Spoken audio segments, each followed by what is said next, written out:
Like you're going, like you're just getting to lyrics.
So what kind of thing is this?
Welcome to so many of you. Thanks for joining us ahead of tomorrow's Euro final against Spain. A few points of housekeeping just to begin. There are so many people in the room, so we'd ask that you keep it one per person, one question per person. There's a simultaneous translation service in play, so if there are any questions from international media, they are very welcome. And to those who we're not familiar with, please introduce yourself with your name and outlet.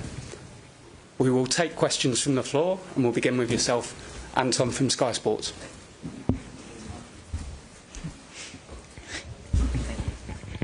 Hello, both. Nice to see you. Serena, let's start with what we saw at training, and that was Lauren James. Did she get through the session? Is she available? And to you both, I suppose, what kind of impact can she make if she is available? Yeah, we had 23 players on the pitch today, and everyone came through. So if everyone recovers well, then we have 23 players available for tomorrow. What was your other question? What kind of impact? Oh, impact. Yeah, I think we have many players that can impact, and we know that she can have an impact too. So that would be nice. Thank you. Take a question from the front row. Did you want me to answer that as well? Yeah, no, I just echo what Serena says. I think we have a team of talented players. Lauren brings something slightly different, just like the others. So obviously having that available is best case scenario for us. Martina Sorus from NRK Norway. Ella Thun spoke yesterday about your speeches before the matches and the importance of what you say to the players before important games. What is your process when planning on what to say to the players, or do you just say something on the spot? No, I don't really. I think about what I want to say, but that comes quite early before the game starts. So yeah, just how it feels and what I think I should say. Thank you. We'll take a question from Jane Dougal at BBC News, please. Thank you. Hi, both. Leah, to you first, please. There have been several close calls throughout the tournament, of course, where we've been terrified that England were going to go home. But there's a saying that the best teams peak at the right time. Has that been the plan all along? Yeah, it was all part of the plan. It's making fans got their money's worth. I think you grow in a tournament, and we're aware of that. I think the most important thing for us is, as the game goes on, taking advantage of the work that we've done at the start. And I think in every game, I know that we've left it late, but I think that's been the case. And every team is hard to beat, and every team poses a different threat and challenge. And we have to stay in it for as long as possible until we can take advantage of that. So hopefully your saying will be true, and the best is yet to come. But yeah, definitely not the plan. We'd like to wrap the games up a little earlier and a little easier if we could have done. Same question. Yeah, well, the same answer. Of course, you want to do well. You don't want to make it a nerve-wracking game. But it also shows what the competition is and has been over this tournament. I think the women's game is. I say that all the time, improving so much, and it's so competitive. And every game is a hard game. And I'm just really glad that we made it through. And I hope we had done it a little bit earlier, but. It's also when you are in some scenarios or some situations, you hope you can turn it around with some subs, with a little shape change. But also the most important thing is that the players believe that we can win and we can change the game, and that's what we've shown. Thank you. We'll go to Rob Harris at Sky News, please. Hi, good luck. Leah, what does it mean to you personally to have the chance to be able to lift a trophy again, and can you grasp just what this means for the nation? I think we're very connected to what it means to the nation, and in that sense, or as connected as we can be being away from home. I think the opportunity of tomorrow and what's on offer is the best thing in football. We came to the tournament, we wanted to be here, we wanted to be in it till the end and have a chance to fight for that trophy, and you can't do that until you get into the final. So I think we don't necessarily carry the weight of it and how much it means to people, but we're aware of it because it means the same to us. So you have a squad of excited players, focused players, and like I say, we recognise the opportunity and we'll do everything we can to take it. Thanks. Thank you. Thanks, Rob. We'll go to Tom Garry at The Guardian. Thank you. Good afternoon, Leah. You made a lot of history as a team already, but there's a bit of history on the line in that you could be the first England senior team to win a trophy on foreign soil. I'm wondering what that would mean to you as captain, but also can you articulate for us how it's differed being abroad compared to the feeling when you were approaching that Wembley final 3 years ago? I think the beautiful thing about 22 was that I'm not sure any of us will ever be part of anything like that ever again, in terms of the change, in terms of the story, the journey, everything. Being away from home is special in a different way. You know, you go out to, you represent your country somewhere else, and I think the weight of that is important to consider because it sometimes adds a little extra. But I think the history on the line is. It seems that every time this team sort of enter a new year, there's so much to be done and could be done, and I think that is a real privileged time to be part of this team and to be involved. And again, the opportunity that's there to be the first this and the first that all the time for us is a huge motivator, but more just because we know what it would do for women's football and continue the legacy that we've already started. Good luck. Thank you so much, Tom. We'll go to Flo Lloyd-Hughes at The Cutback. Hi, Serena. Question for you. In 2022, there was so much discussion around having to get England over the line and fans singing "Football's coming home." I think we've only heard it maybe once for about 30 seconds before the Italy game. So do you feel less pressure now as England head coach all this time when you've had major finals already compared to in 2022? I think every tournament, of course, you want to perform, and there's expectations, but you also have expectations for yourself. I just know that going into a final is already very, very special, and making the final, there's only 2 teams that can make the final. So if you talk about pressure, that's not really a pressure. It's very special, and when you go to a final, you really want to win it too. So that's how I'm in this. We're happy that we're in the final, and we really want to win it, and we're going to do everything to make that happen. Thank you. Aisha Galassi from Haters. Hi, Leah. Just here. Thank you. Sorry, That's all right. You touched on it there a little bit, that we saw such an incredible legacy back home on the back of the Euro 2022 win. What do you hope the legacy can be on the back of this 2025 tournament, reaching another final and hopefully winning? I think the consistency of the girls, obviously I wasn't involved in 2023, and I think the consistency and the landscape keeps changing, and we're trying to change with it. And I think that's a really hard thing to do. And I think that proves the investment and the quality of the game in England is continuing to rise. And I hope that us staying in, you don't just want to be sort of a flash in the pan and like a memory. And I think that when we spoke before 22, we said it was the start of something. And I think we're still trying to play our role in that as well. So being here and being on this stage we know how powerful that is, and I hope that it just continues, and it continues to grow, and the respect for the women's game, the respect for women, and women's sport in general continues to, we can try our best to continue to elevate that. Thank you. Good luck. Thank you. Thank you. Kit Shepherd at the Times. Hi, Leah. First of all, how is your ankle that you hurt in against Sweden, and kind of related to that? As players coming to the end of a long season, how much more pain are you willing to play through when it comes to a game as big as this? I can speak for every single member of the squad when I say we would play, as long as we get the green light, we would play through absolutely anything, and to be involved on this stage. My ankle's great. My mum actually rolled her ankle a couple of days ago, so she's taken all the attention away from me now. But no, I had a scare. Obviously, I want to be involved and I want to be available to help the team any way they need me. But yeah, obviously played that game, the semi-final. I'm ready to go tomorrow. Thanks. Thank you. Thank you. Emma Sanders at BBC. Hi both, good luck for tomorrow. Leah, just a question for you. Obviously Spain are world champions, and given the fact that they haven't lost a game in this tournament, some people have written off England throughout the tournament. I'd imagine some will write you off tomorrow and say that you're underdogs. What would you say to that? I think tomorrow we play a game against the world champions who continue to prove themselves over and over in the way that they play football. They're a fantastic footballing team. They're the best at what they do, and we're very much aware of that. We think that we're pretty good in some areas as well, so we need to be at our best to beat Spain.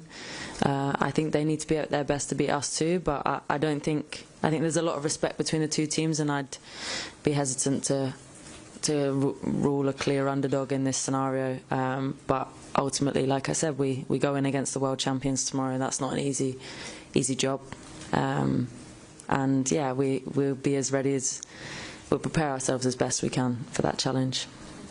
Thanks, Emma. We'll go to Kat Lucas at the Eye. Thank you. Hi, Leah. 2 years ago, you watched the World Cup final in the stadium, but on the sidelines. Can you just talk us through the emotion of that, and the night before that game, how you were feeling, and how that compares to now? It was awful. Do you know that? I mean, I think once you're part of a team, being on the outside, and I know how tired you are when you get to that stage, and how much a tournament takes out of you, and to be completely useless, that probably bothered me the most. But to sit with the families, knowing what they go through, and that actually makes me reflect on this tournament, and we haven't been very kind to them at all. But it's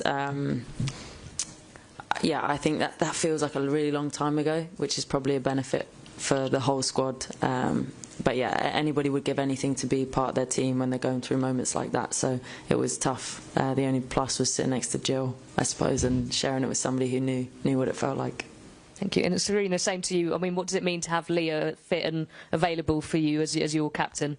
Yeah, of course. I'm very happy with that. And as I'm very happy that we have 23 players available for tomorrow, and yeah, Leah has a big role in the team, so it's really nice to have her on the pitch. Thank you. Thank you. We'll go to Sophie Downey at Goals on the Ball, right at the back, please. Thank you. Thanks so much.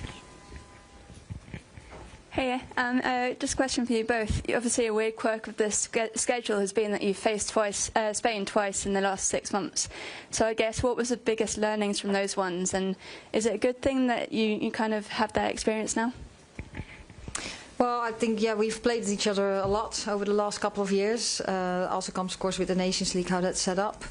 I think you always have learnings. They will learn from us, and we will learn from them in the games we've played. And tomorrow is a new situation where we have an opportunity to hopefully take out their strengths a bit and exploit some of the weaknesses we think they have too. Yeah, I think obviously it's hard because you don't want to get too. You can't focus on the last game too much, whatever that may be. So we look at Spain this tournament. I'm sure they've looked at us in the same way, and tomorrow's a new game, and I'm sure we'll present new challenges. Thank you. Thank you. We'll go to Charlotte Harper at The Athletic. Can I pass that through? Thank you. Hi Serena, hi Leah. Question for Leah. Leah, you said Kira Walsh keeps taking the mick out of you because every tournament you go to, you have a new hobby and you don't follow through with it. Yeah. So what's your hobby this tournament or hobbies? And at Euro 2022, you refused to pack your suitcase until after the final. Have you packed at all during this tournament, or is there a moment where like, sugar, everything's out on the floor and we're going home? No, it'll be the same fashion as the last one. They almost have to remove me from a tournament. No packing has happened. And I didn't know what you were going to say because she takes the mick at me for everything, let alone having a new hobby. But I suppose this time I did bring like a portable keyboard, and I felt discouraged because I heard that some of the other girls in the team had been playing theirs, and I felt like I was too far behind, so I just sort of left it. Played it a couple of times, but there's so much socialising to be done. I don't have time for hobbies. So another hobby not quite followed through? No, but that will be picked up when I get back, and Charles, my piano teacher, in case he hears that as well. Thanks very much. All the best for tomorrow. Thank you. Thanks, Charlotte. We'll go to Susie Rack at The Guardian, please. Thank you. Hey both. Leah, obviously there's been a bit of talk about various records and things. You could potentially lift a second major tournament trophy as England captain, which would be a huge milestone, and also do a club and international double European trophy-wise within the space of 2 months. How much do you reflect on sort of these personal milestones and what it would mean to you?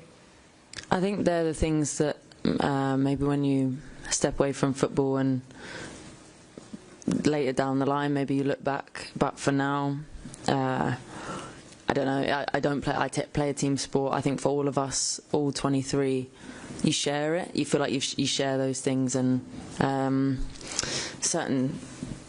somebody has to wear an armband, somebody has to do the role, but we don't necessarily, I think we all just feel it together, and it's less about I won this and more we always. So of course there'll be lovely things to talk about later down the line, and if you want to look at success that way, I would probably say that success to me is happiness in your circumstance and your company, and I think that's more important than those things to me anyway. Good luck. Thank you. Thanks, Susie. We'll go to Tash Dowie at TalkSport, please. Thanks. Best of luck to both of you tomorrow. Serena, a bit of an odd one, but I want to get into your head because I think that there's been many a times this tournament where all of us probably in this room with minutes to go, having heart attacks, you know, thinking that you're going home, and you just always seem so calm and cool on the sideline. And really in those moments, is a lot of your decision making instinctive? Is any of it pre-planned? Can you just kind of give us, so that hopefully it doesn't go like that tomorrow, but when we are all having heart attacks, we exactly know what's going through your head? First, I'm having a heart attack too. I just don't show it. No, yes, well, we want to be best prepared, so that's in our style of play, but also we're trying to prepare on what can happen in the game and what do we need, and that's also how the squad is built. So on the 5th of June we had a squad announcement, and then we figured out, okay, what player we might need in certain circumstances if we want to change things, and that's what we talk about all the time, and that's how we prepare for a game. So we have spoken through all the scenarios, but then during the game, then it's a sense of what you feel you think is necessary, and of course there's continuous contact with the technical staff on the bench, but also with the staff in the stands who inform us about everything. So what we want to do is when we want to change, we can make a decision very quick. So we can all relax tomorrow now, guys. Nice. I hope so. Thanks, Tash. We'll take a question from there. Florian Paco from Blick in Switzerland. Tomorrow, Hannah Hampton will probably have a lot to do. How do you describe her tournament, and how important is she in the group? Yeah, well, I hope she will not be too busy tomorrow. But yes, of course, she is in a very good way on her journey. This is her first major tournament that she is a starting goalkeeper, and she's done really well, I think. And I hope she can show that tomorrow too.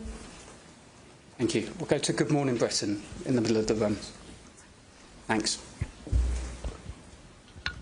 Hiya, massive good luck from all of us for you tomorrow.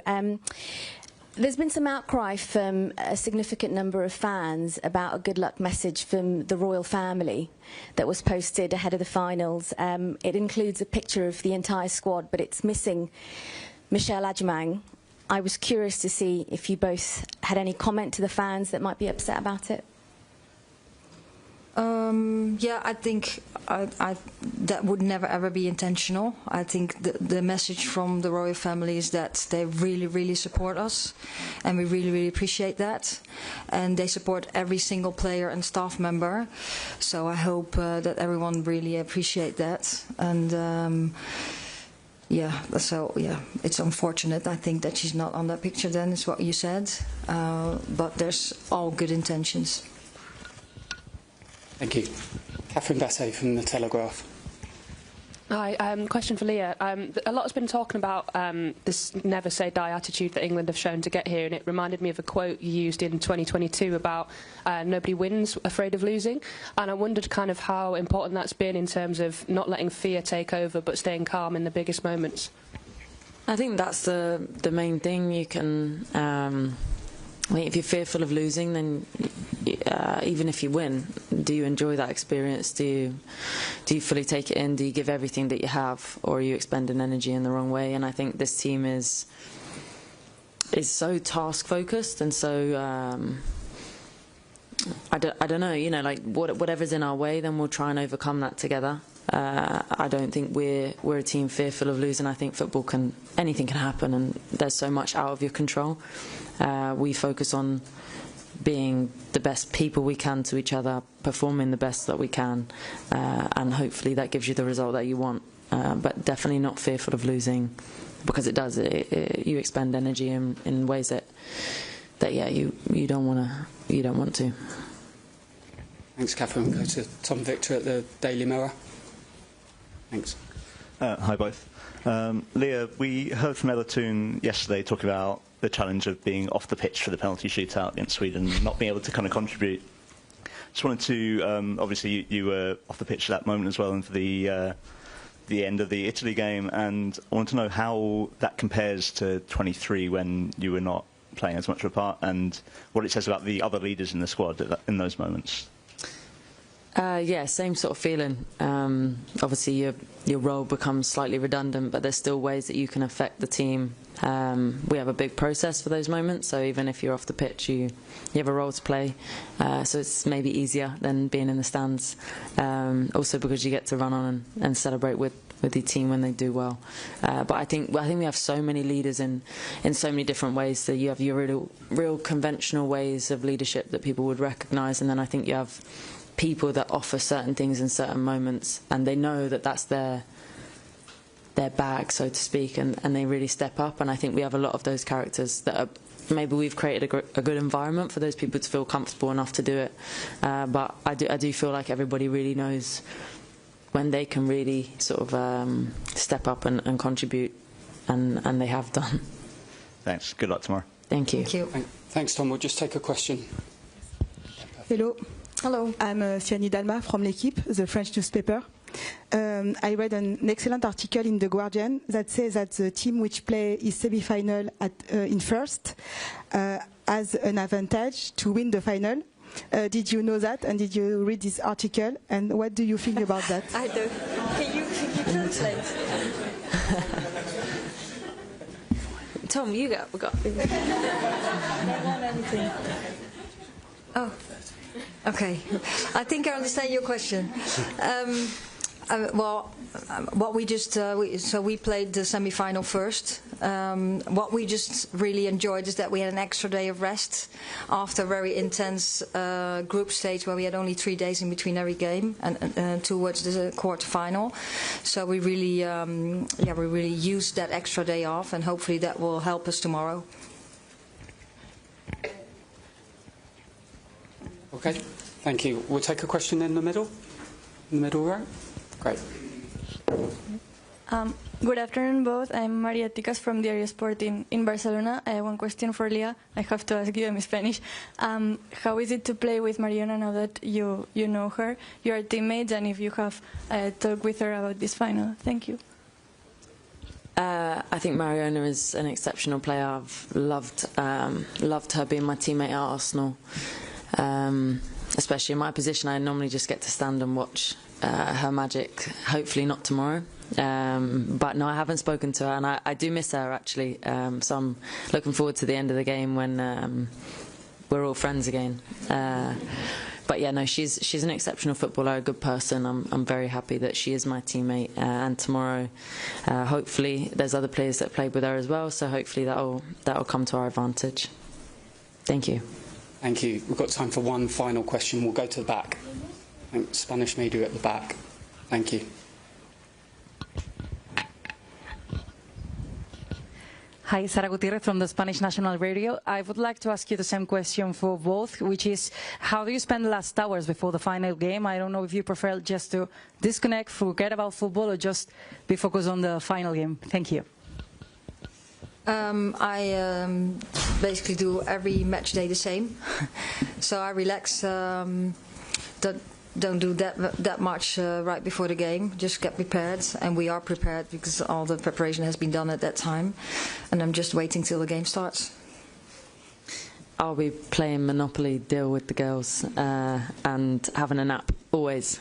Anybody that has ever played with me knows that has to happen. Great. Thank you so much for your time. Appreciate some people still wanted to ask some questions, but we've run out of time. So we'll see many of you tomorrow. Thank you. Thank you, guys. Thank you.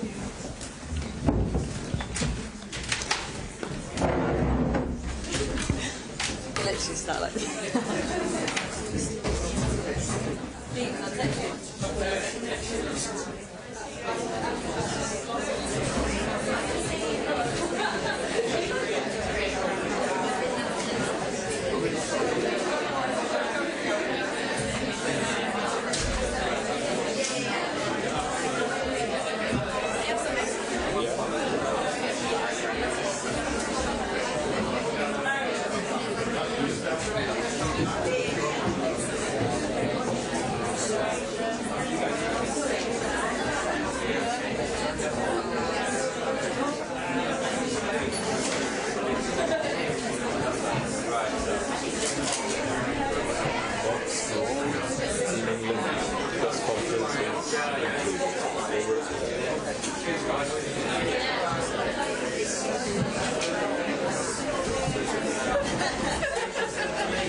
Also Spanisch ist eingestellt, habe ich schon geguckt. Ja, weiß ich nicht.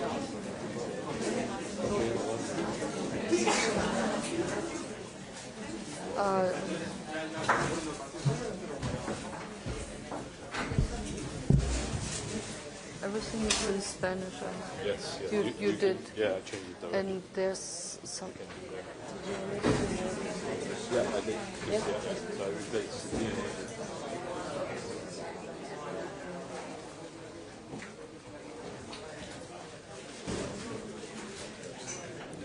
Rohit? Yeah. After the press conference, this guy has a question regarding.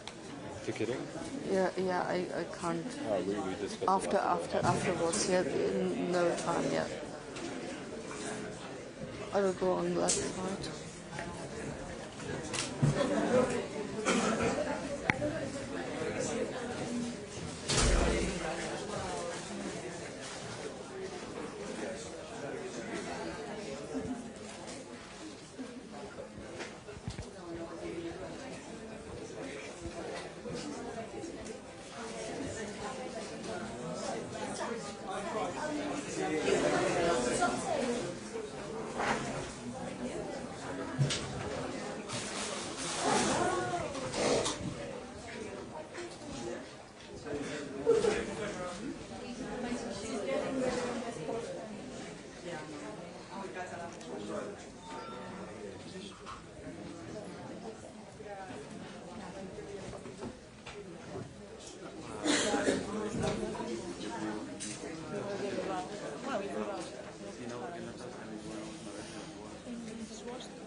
¿Qué tal? Muy buenas tardes. Bienvenidos a todos a la conferencia de prensa de la capitana de España, Irene Paredes. Vamos a empezar como siempre. Nos presentamos con nombre y medio. Y veo como siempre a Sara de Radio Nacional ahí detrás. The last row, yeah. Que arranca el turno de preguntas. ¿Qué tal, Irene? Sara Gutiérrez de Radio Nacional. Yo creo que estos días muchos de nosotros hemos recuperado tu rueda de prensa antes de la final del Mundial de 2023. Allí decías que habíais crecido pensando que el fútbol no era vuestro lugar. Desde 2023 hasta aquí, ¿cómo habéis crecido? ¿Qué habéis pensado y cómo lo vives ahora que estás ante otra final, en este caso de Eurocopa? Gracias. Hola, buenas tardes. Bueno, es que en aquel momento así lo pensaba. Creo que desde entonces se han dado pasos hacia adelante, pasos firmes. Creo que ese pensamiento pues va desapareciendo de la sociedad. Sigo pensando que tenemos que seguir abriendo puertas, normalizando situaciones que bueno, cada vez son más normales y que lo tienen que ser. En aquel momento, pues después de esa rueda de prensa, con la victoria, en ese momento se derriban un montón de muros. Somos aún todavía más referentes para niños, niñas, para toda la gente en la sociedad. Todo ayuda, pero estamos en el camino. Seguimos con Andrea Peláez.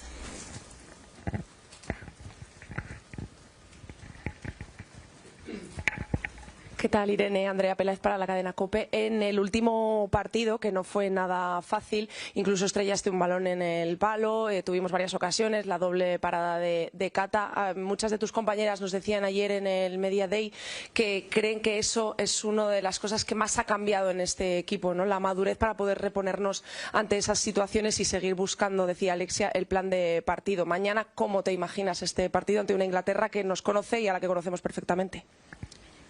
Bueno, sí, creo que cada vez somos un equipo más maduro, con más recursos. Creo que lo venimos ya demostrando, pero también pensamos que lo que hayamos hecho hasta ahora no sirve de nada. Las paradas, los palos, los pases bien y mal dados del otro día no valen para nada mañana. Mañana es un nuevo partido contra una grandísima selección a la que respetamos mucho, como a todo el resto. Estamos preparadas para ello. Intentaremos dar nuestra mejor versión y que salgan las cosas. Hola, Irene, Sandra Riquelme para El País. Te iba a hacer casi la misma pregunta que Sara, así que la voy a matizar un poco. No sé si os está llegando todo el cariño y toda la que hay liada en España, con las pantallas gigantes en un montón de localidades. No sé, Irene, tú que has vivido tanto dentro del fútbol femenino, bueno y malo, ¿cómo recibes ese cariño y cómo lo sentís dentro del vestuario de la selección? Gracias. Hola, creo que no somos conscientes de todo lo que hay montado, todo lo que se está moviendo, todo lo que nos están siguiendo en España.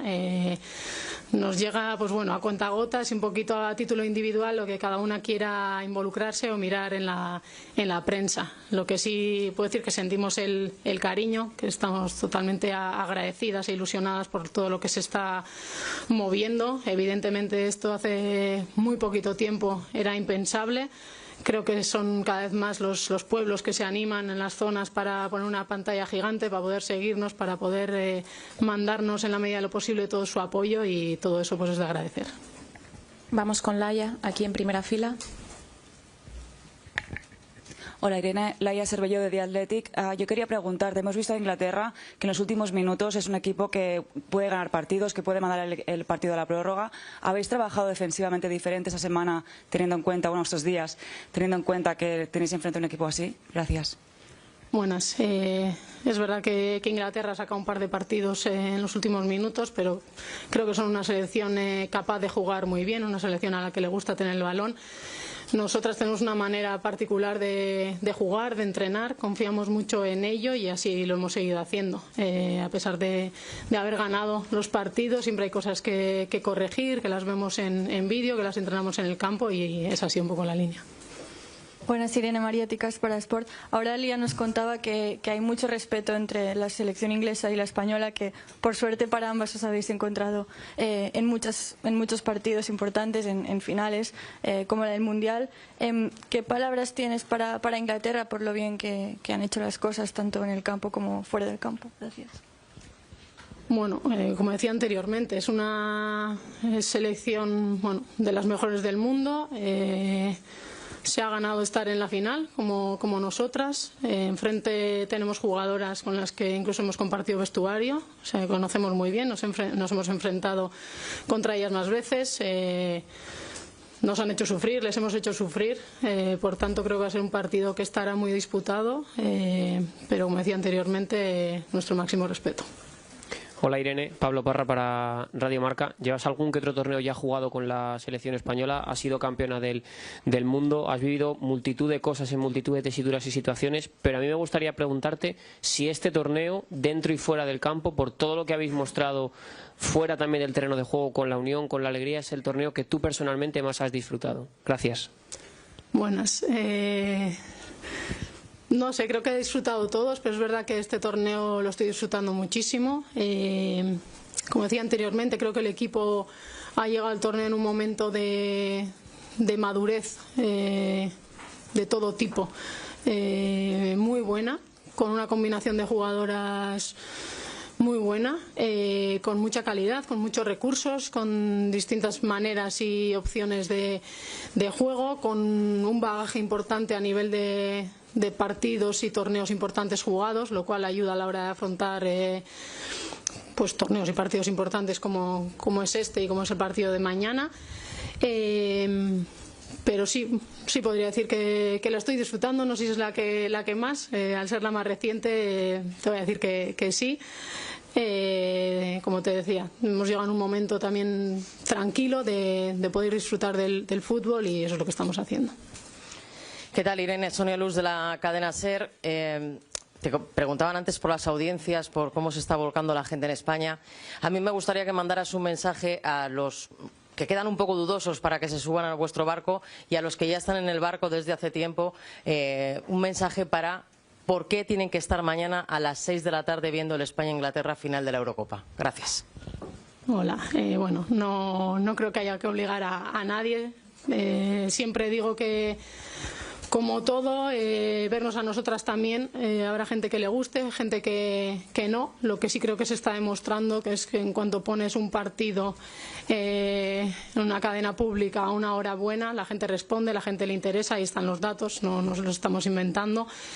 Sobre todo a esa gente que nos lleva siguiendo, darles las gracias y que sigan apoyándonos, porque por lo que nos llega aquí es mucho calor, son ánimos y eso nos ayuda.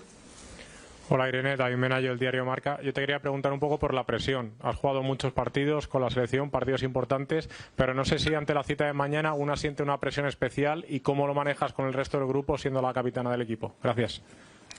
Hola David. Como respondí antes por aquí, creo que tenemos un equipo que ha jugado partidos importantes, que ha jugado torneos importantes, entonces cada una ya sabe gestionar un poco esa tensión, esas emociones que a veces pues bueno, quizás se afloren algo más. Pero creo que somos un equipo que no lo vemos como un partido y bueno, qué presión, qué es lo que tenemos que hacer, no lo vemos como una oportunidad de poder seguir haciendo historia, de hacer algo grande, una oportunidad de poder mostrarnos, de seguir disfrutando y hacer disfrutar a la gente. Hola Irene, Begoña Villarrubia de Mundo Deportivo. Al principio del torneo os daban el cartel de favoritas siempre, que era difícil sacárselo de encima. Ahora ya lo habéis asumido, estáis con esa confianza. Ahora no sé si tenéis que hacer el camino opuesto y decir, bueno, no nos confiemos demasiado, ¿no? Porque hay como mucha ilusión y mucha confianza. Hola, buenas. Yo te voy a decir que sigo sin asumirlo. Desde el primer día dije que las favoritas y entre ellas estaba Inglaterra y sigo estando. También otro tipo de selecciones que se han quedado por el camino pero que ya habían sido campeonas de Europa. Sí que creo que las dos selecciones nos hemos merecido estar en la final. Nosotras es donde queríamos estar. Al inicio del torneo nos pusimos como objetivo el poder jugar 6 partidos. Estamos en ello, nos queda mañana el sexto.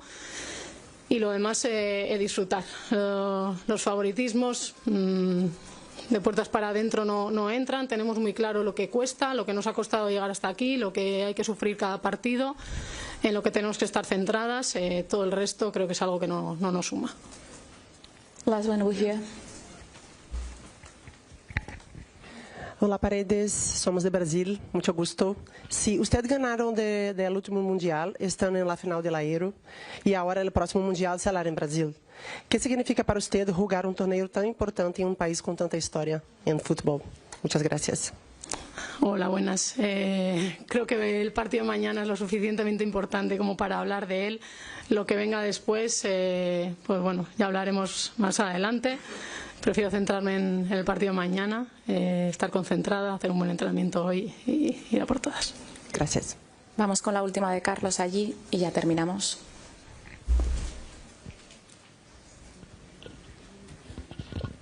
Hola, Irene. Carles Ruiz Pérez del diario La Vanguardia. No sé si es más preocupante enfrentarse a una delantera como Russo, que no ha marcado aún en el torneo, o a una delantera como la suplente que tienen, que está saliendo y está marcando muchos goles de revulsivo. Buenas.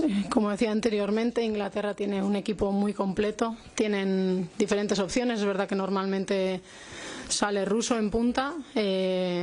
Todavía no ha marcado, pero no sé cuántos goles ha podido marcar esta temporada. Creo que es una jugadora que genera mucho, que se genera muchas oportunidades y por ello marca muchos goles. Pero bueno, como dices, hay otras jugadoras, no solo las que juegan en punta, que también en cuanto salen tienen la oportunidad. Creo que centran también muy bien. Entonces no nos podemos fiar de nadie. Nosotros vamos a centrarnos en nosotras, en defender bien, en atacar bien y bueno, intentar que el partido vaya bien.